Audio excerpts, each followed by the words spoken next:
मंच पर उपस्थित उत्तर प्रदेश के यशस्वी मुख्यमंत्री श्रीमान योगी आदित्यनाथ जी, सहकार भारती के अध्यक्ष श्रीमान रमेश वैद्य जी, श्री BL वर्मा जी, भारत सरकार में मेरे साथी सहकारिता राज्य मंत्री डॉक्टर उदय जोशी जी, सहकार भारती के महामंत्री श्री मुकुट बिहारी वर्मा जी,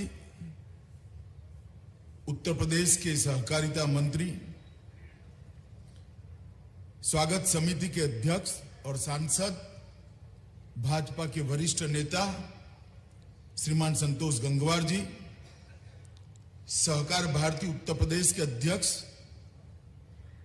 श्री रमाशंकर जी, सहकार भारती उत्तर प्रदेश के महामंत्री डॉक्टर प्रवीण सिंह जदौन जी और देश के 600 से ज्यादा जिलों से आए हुए सहकार भारती के सभी प्रतिनिधिगण और देश की सभी नामांकित सहकारी संस्थाओं से आए हुए गणमान्य अतिथि, सबसे पहले तो मैं सहकार भारती का बहुत धन्यवाद करना चाहता हूं कि मुझे आप सबको मिलने का मौका दिया है, क्योंकि मैं बहुत लंबे समय से सहकारिता से जुड़ा हुआ एक कार्यकर्ता हूं। पैक्स से लेकर एपेक्स तक सभी प्रकार के चुनाव लड़ा भी हूं, जीता भी हूं, हारा भी हूं और सहकारिता के अंदर किस प्रकार के परिवर्तन करने से धीरे धीरे कालबाह्य होती जा रही सहकारिता को आगे बढ़ाया जा सकता है, इसमें योगदान करने वाले ढेर सारे लोगों को जानता भी हूं। तो उसी उपलक्ष्य में आज सहकार भारती के राष्ट्रीय अधिवेशन में उपस्थित होकर बहुत आनंद हो रहा है। और दूसरा, मैं गुजरात से हूं। मैं स्वयंसेवक बना तब से वकील साहब को देखा है, सुना है, बड़े सम्मान के साथ वकील साहब की बातों को ग्रहण कर अपने जीवन को एक निश्चित रास्ते पर ले जाने का प्रयास भी किया है। और आज जब सहकार भारती के मंच पर हूं तो मेरे लिए यह भी बड़ा भावुक क्षण है कि लक्ष्मण राव जी का सहकार भारती की स्थापना से लेकर उनका देह नहीं रहा तब तक सहकार भारती से अटूट नाता रहा। और आज मैं यहां इसी मन से उनको बड़ी विनम्रता से के साथ कार्यांजलि दे पाऊं, इस प्रकार का मौका आप लोगों ने मुझे दिया है। मित्रों, सहकारिता के क्षेत्र के अंदर सहकारिता के सत्व के संरक्षण और संवर्धन करने वाली, सहकारिता के अंदर प्रशिक्षण की चिंता करने वाले, सहकारिता के अंदर को मूल रूप से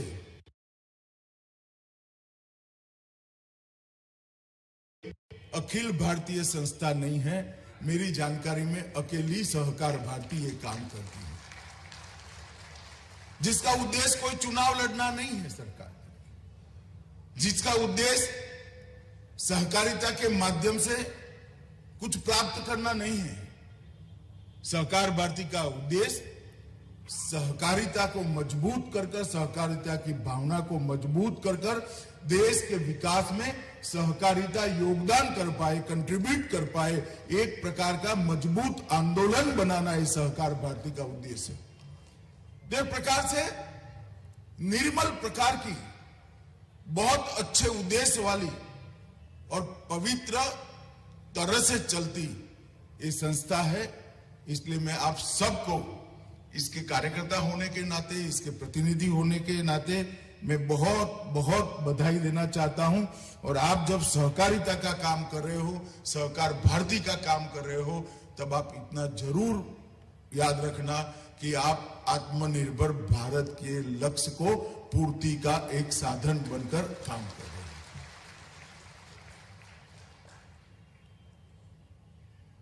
लगभग 27 प्रदेश, 600 से भी ज्यादा जिले और अनेक प्रकार की सहकारिता के क्षेत्रों के अंदर सहकार भारती ने अपना व्याप पहुंचाया है, अपने काम को पहुंचाया है। आज एक छोटा सा बीज जो बोया गया था, उसको एक वटवृक्ष के रूप में यहां पर इस सभागार में हम देख रहे हैं। और ये आपका 7वें अधिवेशन में 600 जिलों से 3000 से ज्यादा प्रतिनिधि यहां आए हैं। वो बताता है कि सहकार भारती कितना अपने काम को बढ़ाने में इतने सालों के अंदर सफल हुई है। मित्रों, बहुत सालों से देश भर के सहकारिता के साथ जुड़े हुए कार्यकर्ता, संगठन, सहकारी समितियां और अलग अलग संगठनों की मांग थी कि सहकारिता को मजबूती प्रदान करनी चाहिए। सहकारिता को अगर मजबूती प्रदान करनी है तो भारत सरकार में एक अलग सहकारिता मंत्रालय बनाना चाहिए।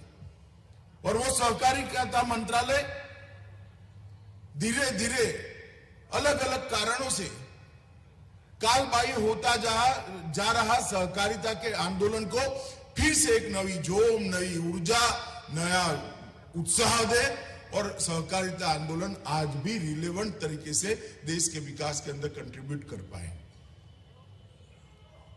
मुझे आप सबको कहते हुए आनंद होता है कि मोदी जी को देश की जनता ने जब दूसरी बार पूर्ण बहुमत की सरकार दी, उसकी दूसरी ही कैबिनेट में उन्होंने विचार रखा था कि एक सहकारिता मंत्रालय का गठन करना चाहिए। और आज हम सब के लिए आनंद का विषय है, देश के प्रधानमंत्री ने सहकारिता विभाग का गठन कर दिया। और मेरे लिए सौभाग्य का विषय है कि उन्होंने देश के पहले सहकारिता मंत्री बनने का मुझे मौका दिया है। सहकारिता मंत्री कोई पद नहीं है, सहकारिता मंत्री जिम्मेदारी है, मैं बहुत अच्छे तरीके से जानता हूं। वैकुंठ भाई मेहता, विखे पाटिल, धनंजय राव गाडगिल, लक्ष्मण राव इनामदार, ऐसे कई सारे लोगों ने जो परंपरा खड़ी करी है, जिस प्रकार से सहकारिता को भारत की आत्मा के साथ ओतप्रोत किया है, इस यात्रा को आगे ले जाना, उसको गति देना, उसको नई दिशा देना और गंतव्य स्थान पर पहुंचाना एक बहुत बड़ी जिम्मेदारी है, मुझे मालूम है। मगर सहकारिता की जब बात करते हैं तो बहुत सारे लोग इस तरह से देखते हैं कि भाई अब कैसे है टिकेगा, इसकी रिलेवेंसी कितनी बच गई है, क्या कंट्रीब्यूट कर पाएगा। मैं सहकार मंत्री के नाते उन सबको ये मंच का उपयोग करते हुए कहना चाहता हूं कि आपको भी मालूम नहीं होगा कि आप जिस लिज्जत पापड़ को खाते हैं वो एक सहकारिता की सक्सेस स्टोरी है। देश के घर में हर रोज अमूल ब्रांड का दूध, दही या छाछ आप पीते हो, वो सहकारिता का एक सफल मॉडल है। देश भर के किसान जिस इफ्को या क्रिप्को के खाद का उपयोग करते हैं वो भी एक कोऑपरेटिव है। और इस सफल कोऑपरेटिव के जो मॉडल खड़े हुए हैं, इसके आधार पर ढेर सारे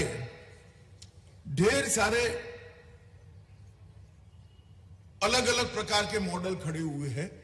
और उसका देश की इकोनॉमी में योगदान अगर देखना है तो शायद आज के अर्थतंत्र के अभ्यास करने वालों को इस ओर कभी ध्यान नहीं गया है। एग्रीकल्चर फाइनेंस में लगभग 19% से 22% शेयर कोऑपरेटिव्स का है। खाद के वितरण में 35% शेयर कोऑपरेटिव का है। खाद के उत्पादन में 25% शेयर कोऑपरेटिव का है। चीनी के उत्पादन में 31% शेयर कोऑपरेटिव का है। दूध की खरीदी और उत्पादन में लगभग 20% शेयर कोऑपरेटिव का है। गेहूं की खरीदी की व्यवस्था में 13% और धान की खरीदारी में 20% शेयर कोऑपरेटिव का है। मैं इसलिए बताता हूं कि इतनी बड़ी व्यवस्था सहकारिता के माध्यम से देश की चल रही है, जो देश को सुचारू रूप से चलाने में मदद कर रही है। और ये सारी गतिविधियों का मुनाफा किसी व्यक्ति के घर में नहीं जाता, किसी व्यक्ति के बैंक अकाउंट में नहीं जाता है, करोड़ों छोटे छोटे लोगों के बैंक अकाउंट में ये जमा हो जाता है। और मैं मानता हूं कि देश के अर्थतंत्र को गति देने में आने वाले दिनों में सहकारिता का योगदान बहुत बड़ा होने वाला है।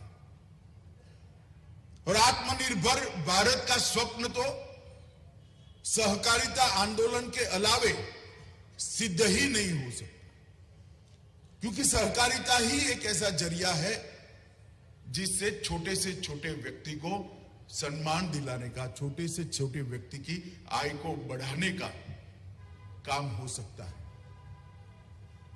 आर्थिक विकास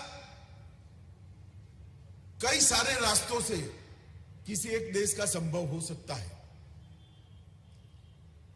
मगर समप्रमाण आर्थिक विकास, हर व्यक्ति का आर्थिक विकास के अंदर योगदान हो, हिस्सेदारी हो और आर्थिक विकास का फायदा हर व्यक्ति तक पहुंचे, कुछ न कुछ फायदा पहुंचे, ये सहकारिता के सिवा संभव नहीं है। और इसलिए इस आंदोलन को एक नई गति देने के लिए जब प्रधानमंत्री जी ने सहकारिता मंत्रालय की स्थापना की है, उस वक्त हम सब सहकारिता के क्षेत्र में काम करने वाले व्यक्ति, सहकारी समितियां और संगठन, सहकार भारती जैसे संगठन, सब ने इसके विकास के लिए द्रुत गति से संकल्पित होकर मोदी जी के इस निर्णय के साथ खड़े रहना चाहिए। देश में कई सारे ऐसे राज्य हैं जहां सहकारिता आंदोलन आज बहुत अच्छा चल रहा है। गुजरात है, कर्नाटक है, महाराष्ट्र है, उत्तर प्रदेश में भी अब काफी सुधार हुआ है, मध्य प्रदेश में भी काफी अच्छा चल रहा है। कई सारे राज्य हैं, मगर कई सारे राज्य ऐसे भी हैं जहां आती जाती सरकारों के कारण सहकारिता आंदोलन लगभग समाप्ति के कगार पर है। मैं यहां जब सहकार भारती के कार्यकर्ताओं के सामने उपस्थित हूं, तब सहकार भारती ने सहकारिता आंदोलन का जहां जहां वैक्यूम हुआ है, वो वैक्यूम के भरने के लिए अपने संगठन की गतिविधियां बढ़ानी चाहिए। और देश के हर कोने में, देश के हर जिले में, देश की हर तहसील में और 10-15 साल में देश के हर गांव के अंदर सहकारिता का कोई न कोई सफल यूनिट चले, इस प्रकार से इस आंदोलन को गति देनी चाहिए। अगर ये करना है तो आपको काम के 3 हिस्से बनाने पड़ेंगे। संगठन का प्रचार प्रसार और व्याप बढ़ाने की 3 हिस्सों में रणनीति बनानी पड़ेगी। एक तो सहकारिता की दृष्टि से डेवलप स्टेट, सहकारिता की दृष्टि से डेवलपिंग स्टेट जैसे यूपी, और सहकारिता की दृष्टि से अनडेवलप्ड स्टेट। एक जमाने में सहकारिता बहुत अच्छी होती थी, मगर आज नहीं है। इस प्रकार के 3 राज्यों के हिस्से बनाकर अपनी अपनी संगठन को बढ़ाने का काम करना पड़ेगा।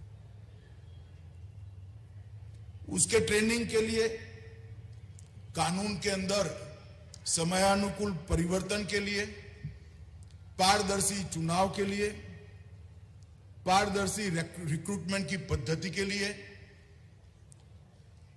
खुला सदस्य पद हो इसके लिए, और ऑडिट जो होता है वो ऑडिट नियमित रूप से हो इसके लिए एक प्रकार से सभी सहकारी समितियों में आपने एक संस्कार का आरोपण करना पड़ेगा, संस्कार को हर समिति तक पहुंचाना पड़ेगा। तभी जाकर ये आंदोलन को गति मिल सकती है, तभी जाकर ये आंदोलन को वेग मिल सकता है।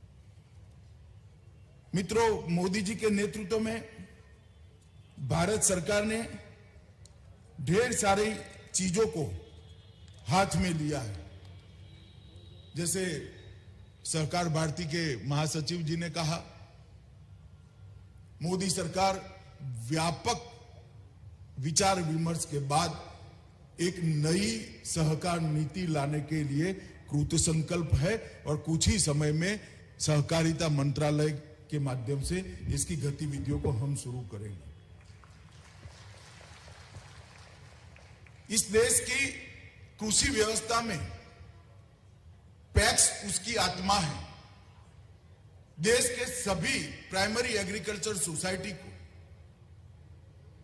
कंप्यूटराइज करने का काम नरेंद्र मोदी सरकार कुछ ही समय के अंदर हाथ में लेने वाली है और हर पैक्स को डिस्ट्रिक्ट कोऑपरेटिव बैंक से जोड़ा जाएगा, डिस्ट्रिक्ट कोऑपरेटिव बैंक को स्टेट कोऑपरेटिव बैंक से जोड़ा जाएगा और स्टेट कोऑपरेटिव बैंक को नाबार्ड के साथ जोड़कर नाबार्ड से पैक्स तक एक पूरी पारदर्शी अकाउंटिंग सिस्टम से स्थानीय भाषा के अंदर हो, इस प्रकार के सॉफ्टवेयर का निर्माण भी हम करने जा रहे हैं।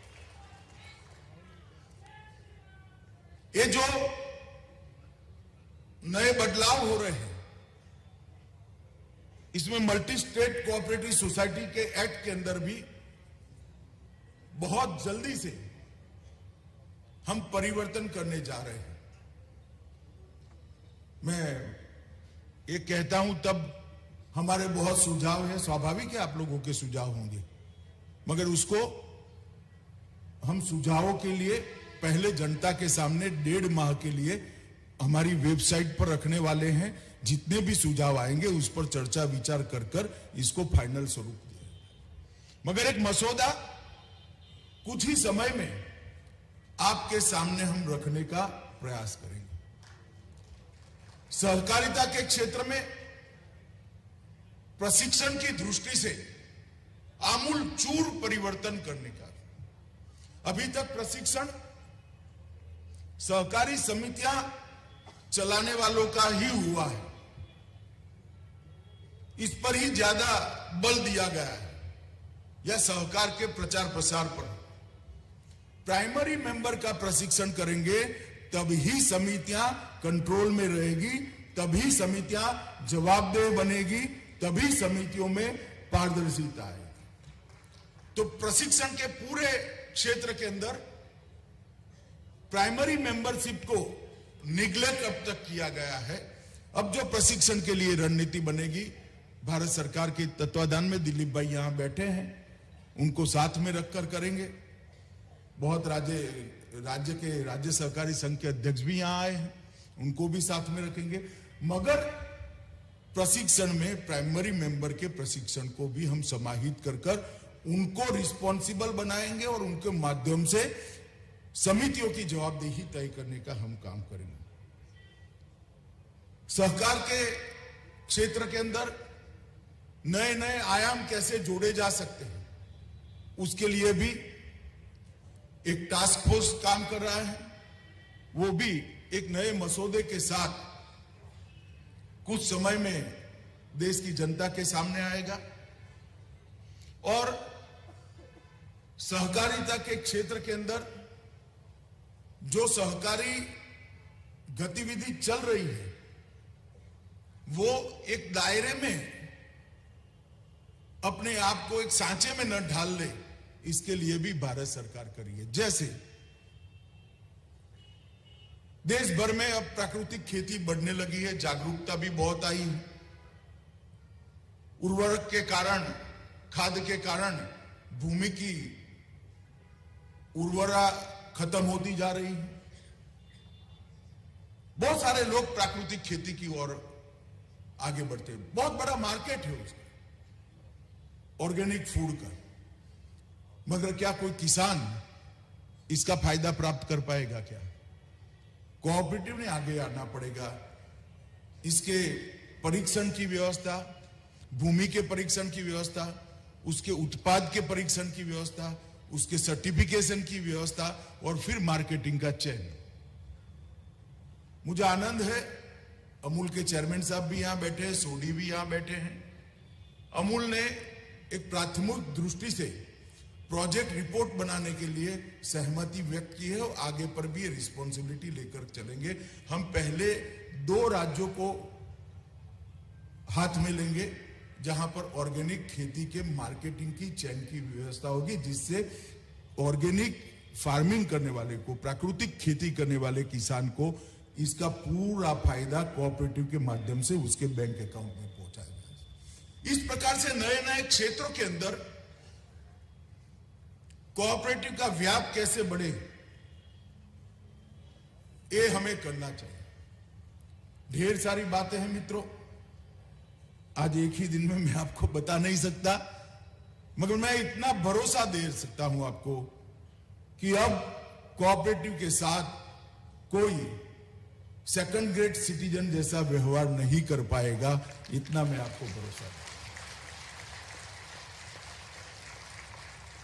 और बहुत कम समय में दिखना भी शुरू होगा, क्योंकि मोदी जी स्वयं मानते हैं कि सहकारिता के माध्यम, सहकारिता के बगैर इस देश के सम विकास में, इस देश का सम विकास करना असंभव है। हर व्यक्ति का समान विकास ना कम्युनिस्ट थियरी से हो सकता है, ना पूंजीवादी थियरी से हो सकता है। सहकारिता एकमात्र मध्यम मार्गी रास्ता है जिससे सम विकास संभव है, और इस देश में कई अच्छे सहकारी मॉडल ने इसको करा है। 36 लाख बहनें अमूल में दूध देकर सम्मान के साथ जी रही हैं। बहुत बड़ा है, उदाहरण है, और यही मॉडल को हमने आगे बढ़ाना पड़ेगा। मगर आज जब मैं आपके बीच में बोल रहा हूं, तब मैं आप लोगों को भी कुछ कहना चाहता हूं। सहकार भारती अपने संगठन को, जैसे मैंने पहले बताया, ऐसे जहां पर कोऑपरेटिव का रीच गांव तक नहीं है, वो राज्यों में नए कोऑपरेटिव बनाने में अपने संगठन का उपयोग कर सकती है क्या? मुझे लगता है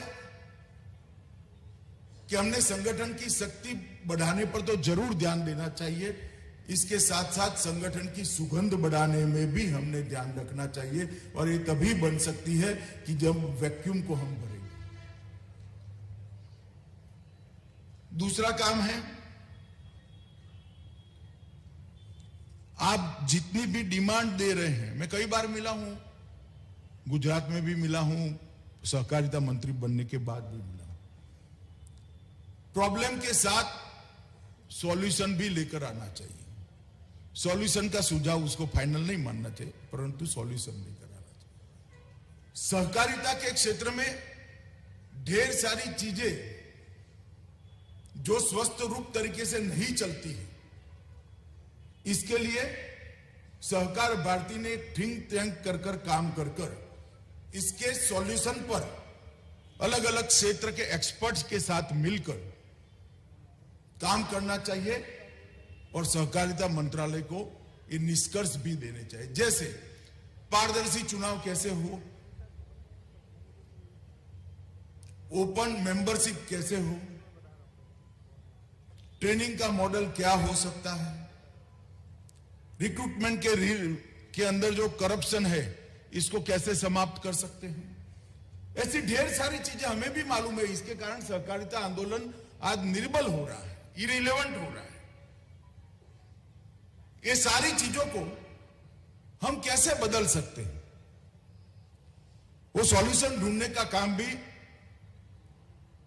सहकारिता के क्षेत्र में काम करने वाले सहकार भारती जैसे संगठन कर सकते हैं, और एक पॉलिसी डॉक्यूमेंट बनाकर अगर आप भारत सरकार के सहकारिता मंत्रालय को देंगे तो मुझे भरोसा है कि सभी राज्य सरकारों के साथ में रखकर हम जरूर उसको प्रभावी रूप से लागू करने के लिए प्रयास कर सकते हैं। मित्रों, हम उत्तर प्रदेश में हैं। उत्तर प्रदेश के साथ इस सभागार में जो लोग बैठे हैं, आप भी, मैं भी, कई सारे आंदोलनों के कारण हम उत्तर प्रदेश से जुड़े रहे हैं। अभी 2 दिन पहले,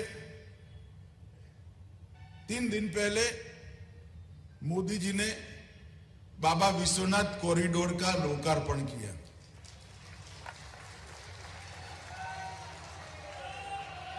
और भगवान काशी विश्वनाथ का ये ज्योतिर्लिंग औरंगजेब से लेकर आज तक जो जो श्रद्धालु वहां जाता था वो दुखी होकर आता था। वहां की स्थिति को देखकर मेरा आप सबसे आग्रह है, सभी लोग हो सके तो काशी दर्शन करिए, कर जाना, दिव्य शांति का अनुभव आप लोग।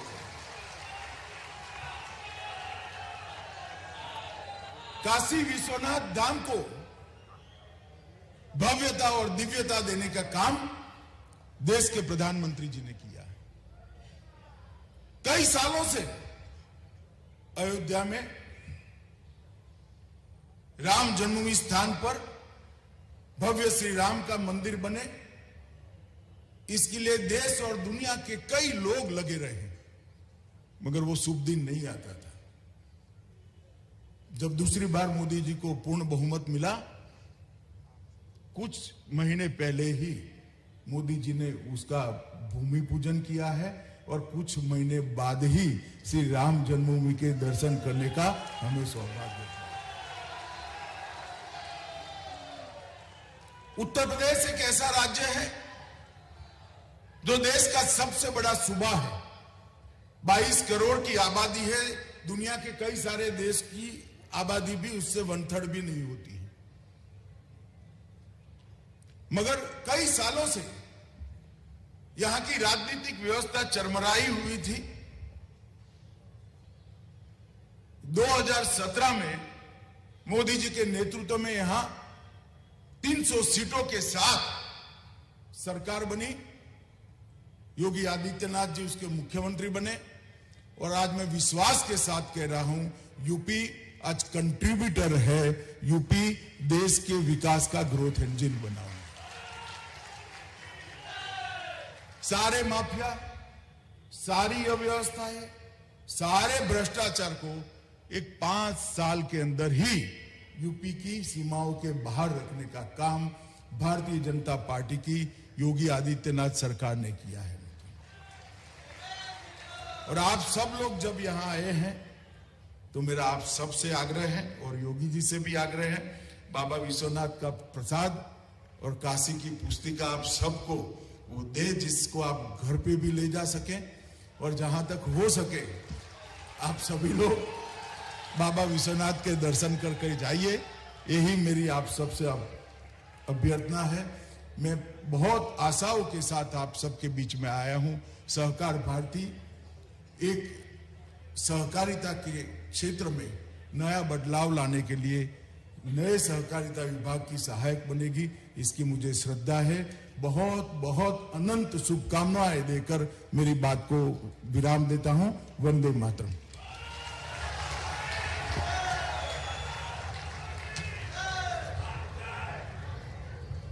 बहुत बहुत धन्यवाद माननीय श्री अमित शाह जी। जैसा कि